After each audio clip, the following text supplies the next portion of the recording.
بیٹا اپنے دوست کو قریب رکھے اور باپ کو خود سے دور رکھے، مسجدوں میں شور شرابہ ہونے لگے، قبیلے کا سردار اس کا فاسق شخص ہو، قوم کا لیڈر ذلیل ترین شخص ہو، کسی شخص کی عزت صرف اس کے شر سے بچنے کے لیے کی جانے لگے، ناچنے والیاں اور گانے بجانے کے آلات عام ہو جائیں، شرابیں پی جانے لگیں اور امت کے بعد والے لوگ پہلے والے لوگوں پر لان تان کرنے لگیں، تو پھر خدا کے عذاب کا انتظار کرو، جو سرخ آندھیوں، زلزلوں، زمین میں دھسائے جانے، شکلوں کے مسخ ہونے، پتھر برسنے اور ایسی دوسری نشانیوں کی صورت میں اس طرح لگاتار ظاہر ہوگا جیسے کسی ہار کی ڈوری ٹوٹ جائے اور موتی لگاتار گرنے لگے۔ اسی طرح آقائے نامدار حضرت محمد صلی اللہ علیہ وسلم نے ہمیں بتایا کہ یہ قدرتی آفاتیں پہلی امتوں کی طرح اس امت پر بھی آئیں گی اور اللہ تعالیٰ کی ناراضگی کا اظہار ہوگی۔ اسی لیے سیلاب، آندھی اور طوفان کے ظاہری اسباب پر ضرور نظر کی جائے اور ان کے حوالے سے بچاؤ اور تحفظ کی ضرور کوشش کی جائے،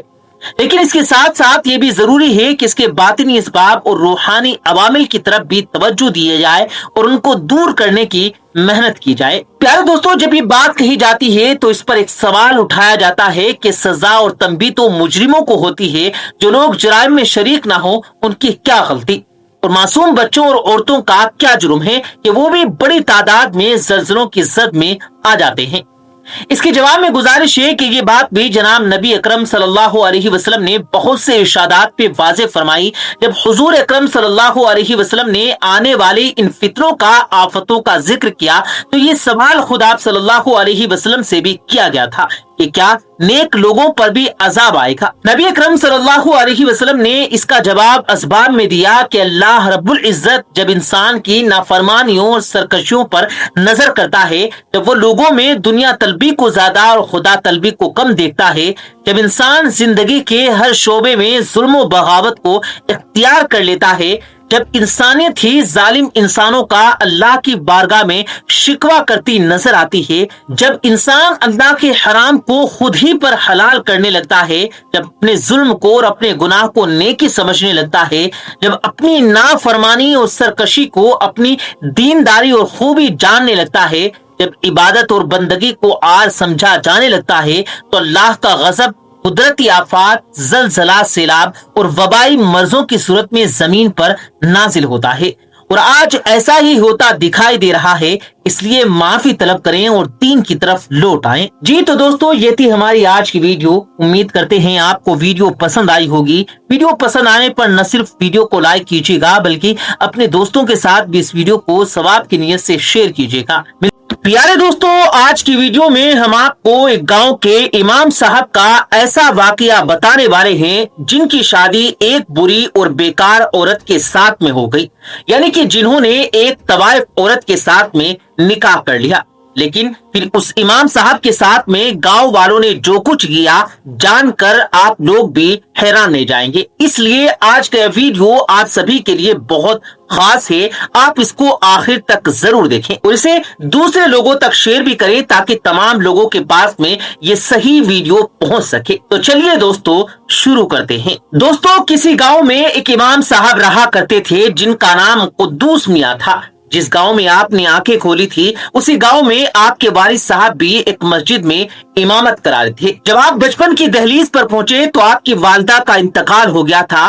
اب ماں کی ممتا آپ سے دور ہو گئی، مگر باپ کی محبت اور شفقت نے آپ کو ڈولنے نہیں دیا۔ آپ کے والد کا نام حاجی غلام الدین تھا، جنہوں نے بڑی ہی توجہ اور اہتمام کے ساتھ اپنے بیٹے کی پرورش کی اور اسے دین کی ایک ایک بات اچھی طرح سے سمجھائی بھی۔ یہ ایک باپ کی تربیت کا ہی اثر تھا کہ مولوی قدوس میاں بچپن سے ہی ایک سلجھے ہوئے نیک انسان کے روپ میں ڈھلتے چلے گئے، لیکن باپ کی زندگی نے بھی آپ کے ساتھ زیادہ وفا نہ کی۔ جب آپ اپنے 20ویں سال میں پہنچے تو ایک دن حاجی غلام الدین فجر کی نماز ادا کرتے ہوئے اللہ کو پیارے ہو گئے۔ اب آپ کے آگے پیچھے کوئی خاص رشتہ دار بھی نہیں تھا، باپ کا سایہ بھی چھن گیا تھا، لیکن آپ اللہ کی رضا پر راضی رہے، اور پھر اسی طرح سے مولوی قدوس میاں کی زندگی